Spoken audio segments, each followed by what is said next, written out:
Hi, I'm Amberly Mason, and in this edition of the 3-Minute Trading Expert, I'm going to share with you the concept of position sizing.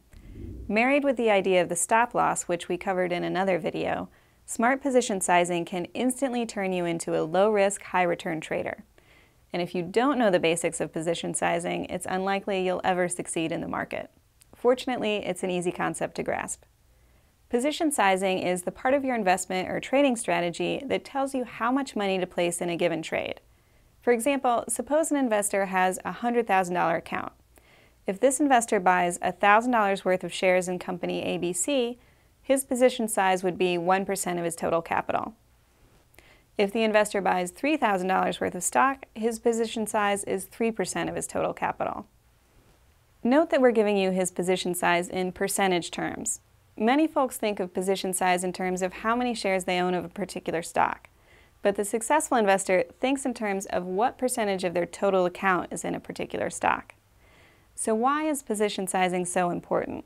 Well, it's the first and probably most important way smart investors can protect themselves from the catastrophic loss. The catastrophic loss is the kind of loss that erases a large chunk of your investment account.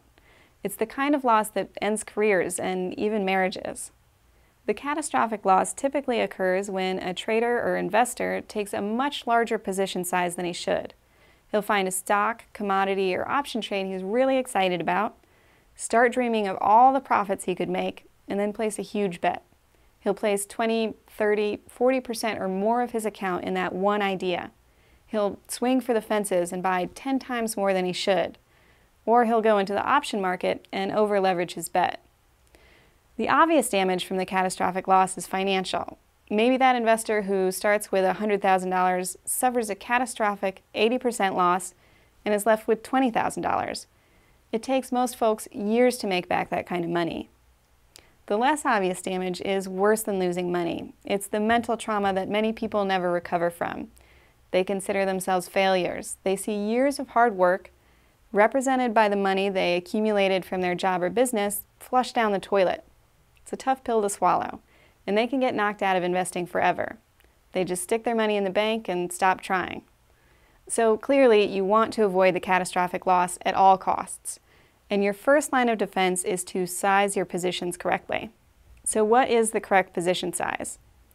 Seasoned investors may vary their position sizes depending on the particular investment. But here are a few rules of thumb that we recommend to most traders. When you're buying a safe, cheap dividend stock, for example, a position size of up to 5% may be suitable. When you're buying a high-quality, income-paying stock, your risk is low, but risk still exists. So you should never put more than 5% into any one position.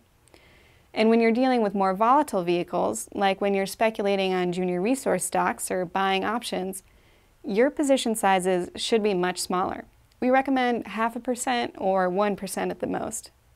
Unfortunately, most novices will risk 3, 5, or 10 times as much as they should. It's a recipe for disaster if the company or commodity they own suffers a big unforeseen drop, or when the market in general suffers a big unforeseen drop.